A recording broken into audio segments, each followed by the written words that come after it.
நம்ம வாழ்க்கையில் எவ்வளோ கஷ்டப்பட்டோம், எப்படி முன்னேறது, எந்த உதவியும் இல்லாம நம்மளோட கனவை நினைவாக்குறதுக்கு எவ்வளோ கஷ்டப்படுறோம் அப்படிங்கிறது எல்லாத்துக்குமே தெரியும்.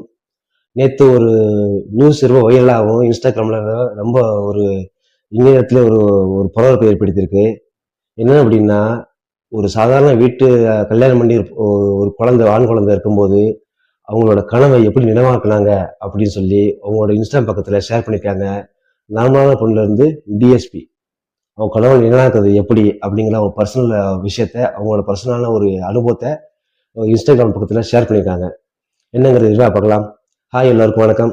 நம்ம சேனல் ஃபர்ஸ்ட் டைம் பார்க்குறதா சப்ஸ்கிரைப் பண்ணிட்டு பாருங்க. நாங்கள் வீடியோக்குள்ள போகலாம். அஞ்சு யாதவ் இவங்களுக்கு கல்யாணம் பண்ணி ஒரு பையன் இருக்கு. ஹஸ்பண்ட் வீட்டில் இருக்காங்க.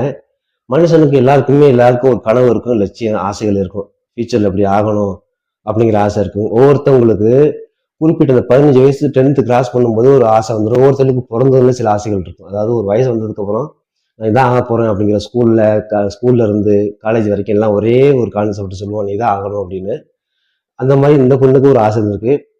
இந்த இந்தியாவை பொறுத்தளவுல பெண்கள் வந்து ரெண்டு விதமா இருக்காங்க. ஒண்ணு கஷ்டப்படுறவங்க, ஒண்ணு நல்ல நல்ல ஒரு ஃபேமிலி பேக்ரவுண்ட் உள்ளவங்க, வசதியானவங்க வச்சுக்கோங்க. ஆனா வசதியானவங்களுக்கு எல்லா சப்போர்ட்டும் கிடைக்கும். ஏன்னா பணம் இருக்கு அப்படின்னா என்ன வேணா படிக்கலாம், ஆசையை நிறைவேற்றிக்கலாம், இன்னும் வேலைக்கு போகலாம், தொழில் பண்ணலாம். ஆனா கஷ்டப்படுற பெண்களுக்கு இது வந்து சாத்தியமே இல்லை. ஃபர்ஸ்ட் மெயின் என்னன்னா பணம். எல்லாத்துக்குமே பணம் வேணும். படிக்கணும்னாலும் பணம் வேணும், தொழில் செய்யணும்னாலும் பணம் வேணும், வேலைக்கு போனாலும் அதுக்கு படிச்சதான் அடுத்த வேலைக்கு போக முடியும். அதுக்கான ஒரு ஃபினான்ஸ் ஃப்ரீடம் இல்லை. ஏர்செல் ஓனர் வந்து ஒரு ஸ்டேட்மெண்ட் கொடுத்துருப்பாரு. இந்தியாவில் பெண்கள் ரொம்ப பாவம், அவங்களுக்கு ஒண்ணுமே தெரியல அப்படிங்கிற மாதிரி. ஏன் சொன்னாரு அப்படின்னா, அவங்க வந்து படிக்கிறாங்க, படிச்சு முடிச்சு வேலைக்கு போறாங்க, கல்யாணம் பண்ணிக்கிறாங்க, அதுக்கப்புறம் ஹஸ்பண்டை நம்பி இருக்காங்க. 100ல ஒரு பெண்கள், 100ல ஒரு 10% இப்போ உள்ள நிலைமைக்கு நல்ல நிலைமையில் IAS officer, IPS officer, DSP அந்த மாதிரி பெரிய பெரிய ரேங்கில் இருக்காங்க. அதுபோக பல ஒரு பிஸ்னஸ்லேயும் இருக்காங்க, நல்லா டேர்ன் ஓவர் பண்ணுறாங்க. அதை தவிர்த்து 95%, 90% படிக்கிறோம், காலேஜுக்கு போகிறோம், கல்யாணம் பண்ணுறோம், வீட்டில் இருக்கோம். ஒரு 10 ரூபா செலவுக்கு வேணா கூட ஹஸ்பண்ட கேட்கணுங்கிற ஒரு சூழ்நிலைகள், காலகட்டாயங்கள் இருக்குங்கிறது எல்லாத்துக்குமே தெரியும். இப்போ இந்த அஞ்சு யாதவ் அப்படிங்கிறவங்க வாழ்க்கையில எப்படி அவங்க அனுபவத்தை ஷேர் பண்ணியிருக்காங்க, அவங்களோட கனவை எப்படி நிறைவேற்றிருக்காங்கன்னு சொல்லியிருக்காங்க. அஞ்சு யாதவ்ங்கிறவங்க கல்யாணம் பண்ணி ஒரு ஆண் குழந்தை இருக்கு, ஹஸ்பண்ட் வீட்டில் இருக்காங்க.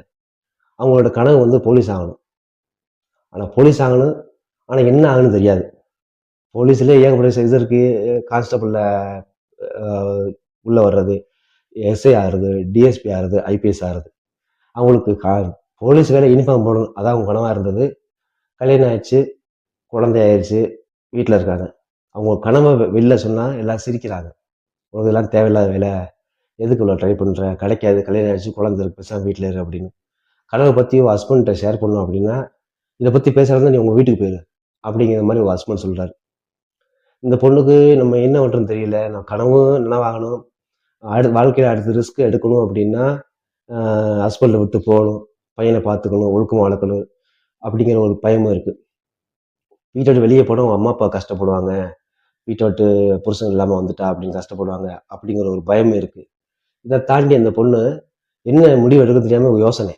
இவங்களுக்கு கடமை சொன்னால் சிரிக்கிறாங்க, உனக்கு தேவையில்லாத வேலை, எதுக்கெல்லாம் ட்ரை பண்ணுற அப்படிங்கிற மாதிரி ஒரு விஷயத்த சொல்கிறாங்க அப்படின்னு சொல்லி மனவேதனைப்பட்டு படிக்கிறதா வேணாமா அப்படி யோசனாவே இருந்து வந்து மனக்குழப்பம் மாதிரி ரொம்ப டிப்ரெஷன் ஆகிட்டாங்க.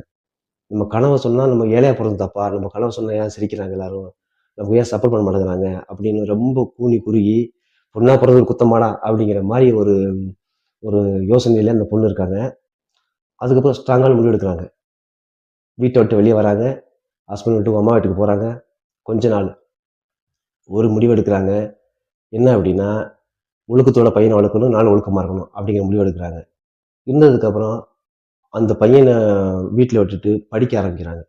எந்த கோச்சிங் கிளாஸ் எங்கேயும் போல, வீட்டிலே உட்காந்து கனவு நினைவாக்குறதுக்கு படிக்க ஆசைப்படுறாங்க, படிக்கிறாங்க.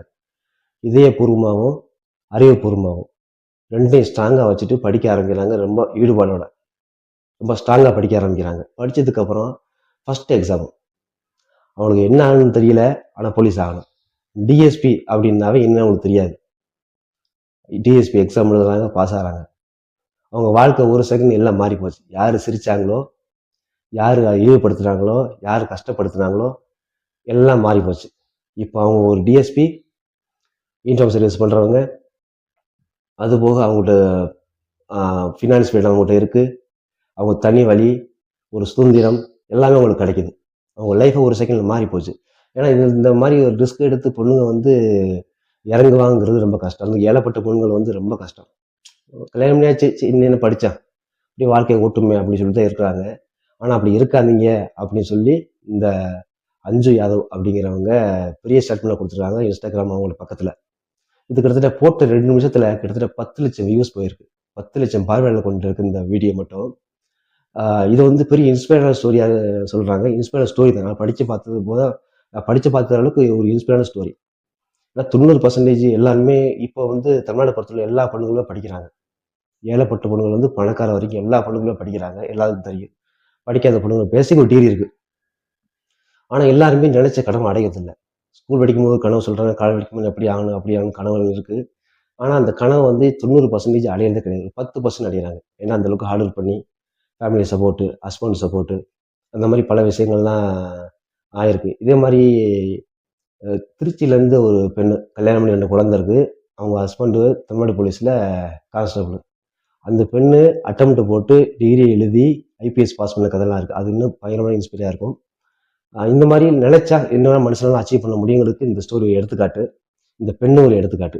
அந்த கஷ்டத்துக்குள்ள அந்த சூழ்நிலை அடையாமல் அதில் விட்டு வெளியில் வந்து நம்ம கனவுகளுக்காகவும் நம்ம சுதந்திரத்துக்காகவும் போராடணும் வாழ்க்கையில் ஜெயிக்கணும், நம்ம கனவை கண்டிப்பாக அடைய முடியும், யார் வேணாலும் கனவை அடையலாம் அப்படிங்கிறதுக்கு எடுத்துக்காட்டு இந்த ஸ்டோரி. பயங்கரமான இன்ஸ்பைரான ஒரு ஸ்டோரி தான் அது. அவங்க பக்கத்தில் வெளியிட்டோன்னே பயங்கரமான பார்வையாளர்களை ஒரு ஈர்த்துச்சு இந்த ஸ்டோரி. அவங்களோட பர்சனலோட விஷயத்தையும் இந்த ஸ்டோரியில் ஷேர் பண்ணியிருக்காங்க. அவங்க லைஃப் இப்போ சூப்பராக இருக்குது அப்படின்னு சொல்லி ஸ்டேட்மெண்ட் கொடுத்துருக்காங்க. ஓகே ஃப்ரெண்ட்ஸ், அடுத்த ஒரு வைரலான விஷயம் பற்றி பேசுவோம். நன்றி, வணக்கம்.